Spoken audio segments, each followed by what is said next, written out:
चाचा भतीजा में क्या बात हुई होगी, विमान में बैठे हुए एक साथ बातचीत करते नजर आ रहे। क्या लगता है दिल्ली में जाकर कुछ नया सुझाव नजर आएगा? कि हम जनता और जनता के हितों के लिए, जनता के सवालों पर, नौजवानों की नौकरी और रोजगार के सवाल पर हम किसी से समझौता नहीं कर सकते। कि जो कहा करते थे मोदी की गारंटी, उनकी गारंटी को जनता ने स्पष्ट रूप से कहा कि आपको सत्ता से बाहर होने का हम गारंटी दे रहे हैं। 10 वर्षों के अंदर उन्होंने कभी भी एनडीए का नाम नहीं लिया था। कल तक वो जय श्री राम बोलते थे, कल जय जगन्नाथ बोले।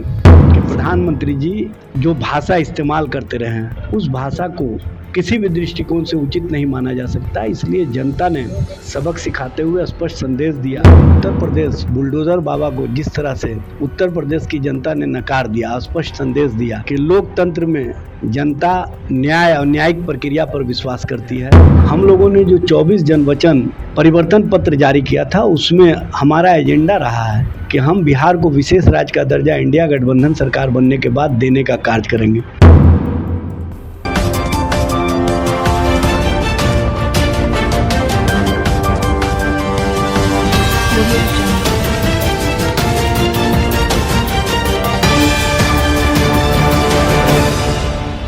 नमस्कार, आप देख रहे हैं BMW न्यूज़ बिहार। आपके साथ मैं हूं रिया सुमन। देखिए, लगातार चुनावी मुद्दा खत्म होने के बाद जो प्रतिक्रिया सामने आ रही है, लगातार बयानबाजी का सिलसिला जारी है।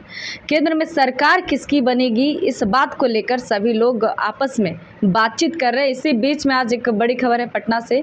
नीतीश कुमार और तेजस्वी प्रसाद यादव एक ही विमान से दिल्ली रवाना हुए। पटना एयरपोर्ट से बातचीत करने के लिए हमारे साथ राजद प्रवक्ता इजाज अहमद जी हैं। इजाज जी, अनुमान लगाया जा रहा है कि चाचा भतीजा में क्या बात हुई होगी, विमान में बैठे हुए एक साथ बातचीत करते नजर आ रहे। क्या लगता है दिल्ली में जाकर कुछ नया सुझाव नजर आएगा? देखिए, दिल्ली जाने की आवश्यकता नहीं है। अगर समाजवादी दृष्टिकोण और समाजवादी सोच एकरूपता के साथ आगे बढ़ती है, और समाजवाद का मतलब होता है कि समाज में वैसे तत्वों को आगे नहीं बढ़ने देना जो नफ़रत का माहौल खड़ा करे, जो नफ़रत की राजनीति करे। और जितना स्ट्रीम पर ले जा कर के प्रधानमंत्री जी ने नफ़रत का माहौल खड़ा किया, जनता ने उनको सबक सिखाने का काम किया। और जनता ने स्पष्ट रूप से संदेश दिया है कि जो कहा करते थे मोदी की गारंटी, उनकी गारंटी को जनता ने स्पष्ट रूप से कहा कि आपको सत्ता से बाहर होने का हम गारंटी दे रहे हैं। आप सत्ता में अब बने मत रहिए, लेकिन जो सत्ता और स्वार्थ के लिए सब कुछ करने के लिए तैयार होते हैं, वो अपनी राजनीति को किस तरह से नए तरीके से प्रस्तुत करते हैं, वो कल देखने को मिला। 10 वर्षों के अंदर उन्होंने कभी भी एनडीए का नाम नहीं लिया था, या एनडीए के संबंध में कभी चर्चा नहीं की थी।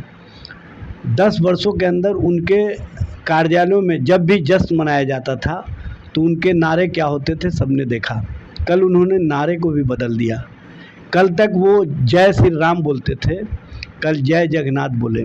तो इसी से स्पष्ट होता है कि जो अपने राजनीतिक हित के लिए, अपने स्वार्थ के लिए, अपने आप को बनाए रखने के लिए किसी हद तक चला जाए, उसको देश की जनता सबक सिखाएगी ही।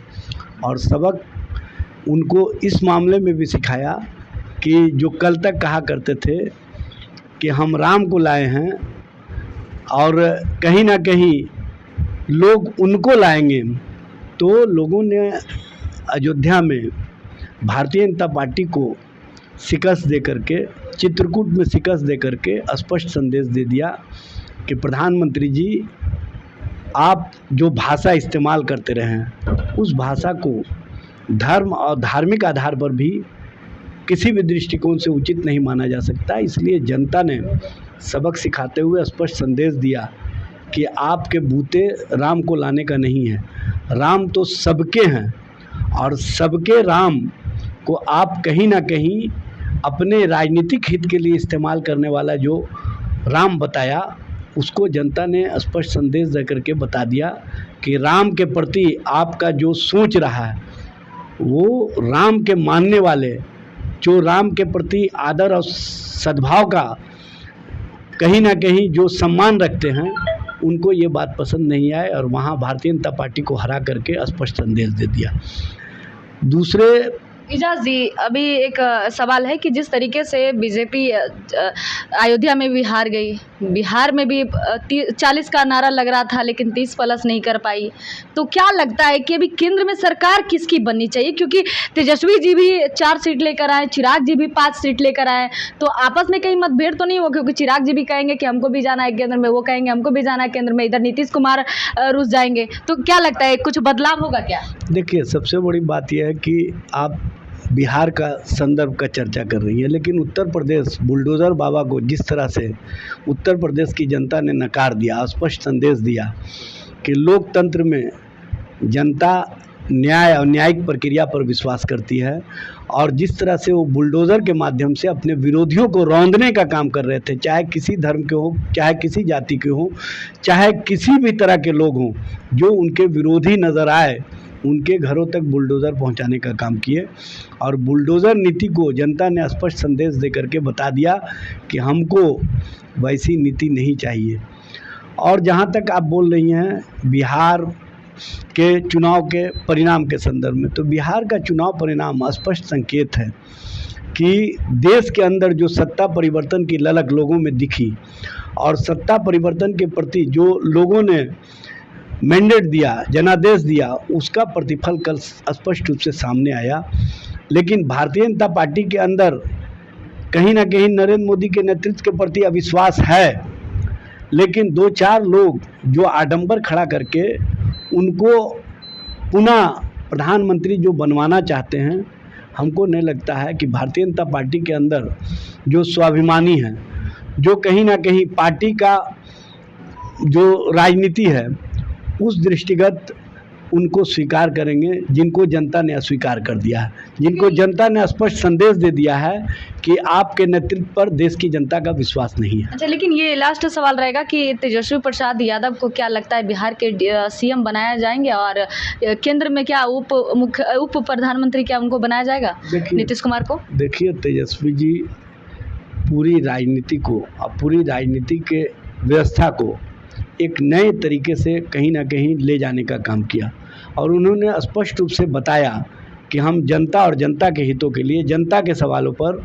नौजवानों की नौकरी और रोज़गार के सवाल पर, 75% आरक्षण की व्यवस्था के सवाल पर, महिलाओं के सम्मान के सवाल पर हम किसी से समझौता नहीं कर सकते। और जो लालू जी का सामाजिक न्याय का सोच रहा है, उसको तेजस्वी जी ने मजबूती प्रदान करने के लिए आर्थिक न्याय से जोड़ने का काम किया। क्योंकि जो गरीब वर्ग के लोग हैं, जो वंचित हैं, जो शोषित हैं, जो पिछड़ा है, जो अति पिछड़ा है, जो दलित है, आदिवासी है, वो तो सामाजिक तौर पर मंडल कमीशन के अंतर्गत अपना अधिकार प्राप्त कर ले रहे हैं, लेकिन आर्थिक तौर पर तभी उनको मजबूती मिलेगा जब उनके बच्चों को नौकरियां मिलेगी। और नौकरियां देने के प्रति जो तेजस्वी जी का संकल्प था, उस संकल्प को जिस दिन इंडिया गठबंधन की सरकार केंद्र में बनेगी हम पूरा करेंगे। और 15 अगस्त को 1 करोड़ नौजवानों को नौकरी दिया जाएगा, और हर महिलाओं के खाते में रक्षाबंधन के दिन से 1-1 लाख रुपए जाना शुरू हो जाएंगे।